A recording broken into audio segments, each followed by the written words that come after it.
సరే, మనం మళ్ళీ చంద్రుడిపైకి వెళ్తున్నాం. అయితే ఇది పాత కథని మళ్ళీ చెప్పడం లాంటిది కాదు. అస్సలు కాదు.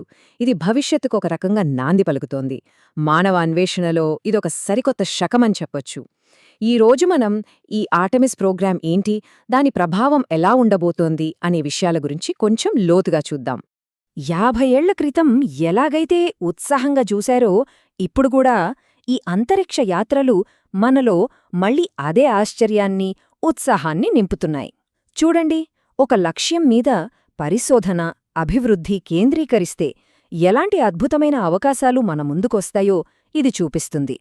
విషయం కేవలం టెక్నాలజీ గురించి మాత్రమే కాదు, మనందర్లో స్ఫూర్తిని నింపడం గురించి కూడా. సరే, ఈ కొత్త ప్రయాణాన్ని పూర్తిగా అర్థం చేసుకోవాలంటే మనం కొంచెం వెనక్కి వెళ్ళాలి, గతాన్ని గుర్తు చేసుకోవాలి. అందుకే మన మొదటి భాగం ఒక గొప్ప ముందడుగు. మళ్ళీ ఒక యుగాన్ని మార్చేసిన ఆ మిషన్, దాని వారసత్వమేంటో ఇప్పుడు చూద్దాం. 50 సంవత్సరాల కంటే ముందే అపోలో కార్యక్రమం మానవాళి కోసం ఒక గొప్ప ముందడుగు వేసింది. అది ఏదో ఒక ప్రయోగం మాత్రమే కాదు కదా, అదొక సాంస్కృతిక మైలురాయి.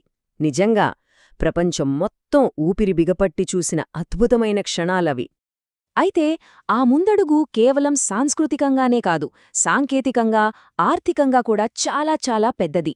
ఇక్కడే మనం రెండో భాగానికి వస్తున్నాం, అపోలో ప్రభావం. ఆలోచించండి, ఆ రోజుల్లో పెట్టిన $26 బిలియన్ పెట్టుబడి ఈ రోజు మన ఆధునిక ప్రపంచాన్ని ఎలా మార్చేసిందో తెలుసుకుందాం. అపోలో కార్యక్రమం మొత్తం 11 ఏళ్లు నడిచింది. అప్పుడైన ఖర్చు $26 బిలియన్. ద్రవ్యోల్బణాన్ని కూడా లెక్కేస్తే ఇప్పటి లెక్కల ప్రకారం అది దాదాపు $300 బిలియన్ అవుతుంది. వామ్మో, చాలా పెద్ద మొత్తంలా అనిపిస్తుంది గదా. కానీ దానివల్ల మనకొచ్చిన లాభాలతో పోలిస్తే ఈ ఖర్చు నిజంగా చాలా తక్కువనే చెప్పాలి. ఆ పెట్టుబడికి వచ్చిన ఫలితాలు చూస్తే నిజంగా ఆశ్చర్యపోతాం. అపోలో కోసం కనిపెట్టిన టెక్నాలజీలు ఈరోజు మన రోజువారీ జీవితంలో ఒక భాగమైపోయాయి. ఉదాహరణకి, మనం వాడే మెమరీ ఫోమ్, బ్యాటరీతో నడిచే టూల్స్, ఫైర్ ఫైటర్స్ వేసుకునే అగ్ని నిరోధక దుస్తులు, వేడిని వెనక్కి పంపే ఫిల్మ్లు, ఇవన్నీ అపోలో మిషన్ నుండి పుట్టుకొచ్చిన స్పిన్ ఆఫ్లే. అంతమాత్రమే కాదు, సెమీకండక్టర్ల భారీ ఉత్పత్తికి ఇదే పునాది వేసింది. దీనివల్లే కంప్యూటర్ విప్లవం వచ్చింది, సిలికాన్ వ్యాలీ పుట్టింది. సరే, అది అపోలో కథ. మరిప్పుడు ఆర్టెమిస్ సంగతేంటి? చాలామంది అనుకున్నట్టు ఇది అపోలో 2.0 అస్సలు కాదు. ఇది పూర్తిగా వేరే విషయం. అదే మన మూడో భాగం, ఒక కొత్త రకం మిషన్. తేడా ఏంటంటే, అపోలో అనేది ఒక సూపర్ పవర్ రేస్, అంటే 2 దేశాల మధ్య పోటీ. అంతా ప్రభుత్వ నియంత్రణలోనే జరిగింది. కాని ఆర్టెమిస్ అబది కాదు. ఇదొక ప్రపంచ భాగస్వామ్యం. ప్రైవేట్ కంపెనీల సహకారంతో అందరికీ అవకాశం కల్పిస్తూ ముందుకు వెళ్తోంది. అంటే పోటీ నుండి సహకారానికి మారడం. ఇదే ఇక్కడి అతిపెద్ద మార్పు. ఈ మార్పు ఎంత పెద్దదో చూడాలంటే ఈ సంఖ్యలే చెబుతాయి. అపోలోలో పాల్గొన్నది కేవలం 2 దేశాలు. మరి ఆర్టెమిస్లో 60కి పైగా దేశాలు. చూసారా అంతర్జాతీయ సహకారం ఏ స్థాయిలో పెరిగిందో? ఇది కళ్లకు కట్టినట్టు చూపిస్తోంది. ఇది కేవలం దేశాల మధ్య జరిగే ఒప్పందం మాత్రమే కాదు. ఆర్టెమిస్ ప్రాజెక్ట్లో చెక్ రిపబ్లిక్ లాంటి దేశాలతో కలిపి 60కి పైగా దేశాల నుండి వేల కొద్ది ప్రైవేట్ కంపెనీలు, లక్షల మంది ప్రజలు ఇందులో భాగస్వాములు. అంటే ఇదొక ప్రపంచవ్యాప్త వాణిజ్య శాస్త్రీయ ఉద్యమం లాంటిది. ఓకే, ఆర్టెమిస్ అంటే కేవలం చంద్రుడి మీదకు వెళ్లడమే కాదు, దాని లక్ష్యాలు ఇంకా చాలా చాలా పెద్దవి. ఇప్పుడు మనం 4వ భాగానికొచ్చాం, చంద్రుడికి ఆవల. ఆర్టెమిస్ దీర్ఘకాలిక లక్ష్యాలు ఏంటో చూస్తే నిజంగా ఆశ్చర్యపోతాం. మన భవిష్యత్ ప్రయాణం ఎలా ఉండబోతోందో ఈ టైంలైన్ స్పష్టంగా చూపిస్తుంది. చూడండి, 53 ఏళ్ల క్రితం అపోలో ముగిసింది. ఇప్పుడు ఆర్టెమిస్ 2 చంద్రుడి చుట్టూ తిరిగి రావడానికి రెడీ అవుతోంది.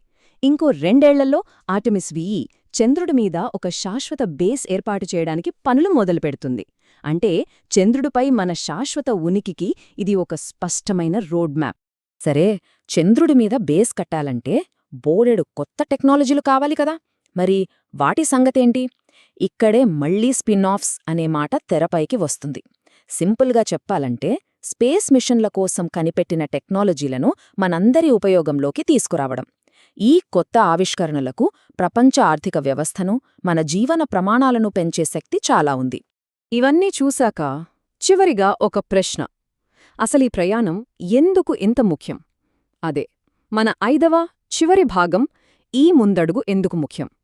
ఎందుకంటే ఇది కేవలం ఒక మిషన్ కాదు, భవిష్యత్తు ఎలా ఉండాలో చూపించే ఒక మోడల్. అపోలో ఒక పోటీ అయితే ఆర్టెమిస్ అనేది సహకారం. చూడండి, ఒక ఉమ్మడి లక్ష్యం కోసం అందరూ కలిసి పనిచేస్తే మానవాళికి అందరికీ ఒక మంచి భవిష్యత్తు వస్తుంది అనే ఒక ఆశాకిరణాన్ని ఆర్టెమిస్ మన ముందు ఉంచుతోంది. ఎన్నో విభేదాలతో విడిపోయియున్న ఈ ప్రపంచంలో ఇది ఎంత శక్తివంతమైన సందేశమో కదా. అపోలో ఒకప్పుడు మన ప్రపంచాన్నే మార్చేసింది, నిజమే. మరి ఇప్పుడు ఈ తరువాతి గొప్ప ముందడుగు ఎలాంటి కొత్త ప్రపంచాన్ని మనకు ఇవ్వబోతోంది? ఇది ఖచ్చితంగా ఆలోచించాల్సిన ప్రశ్న.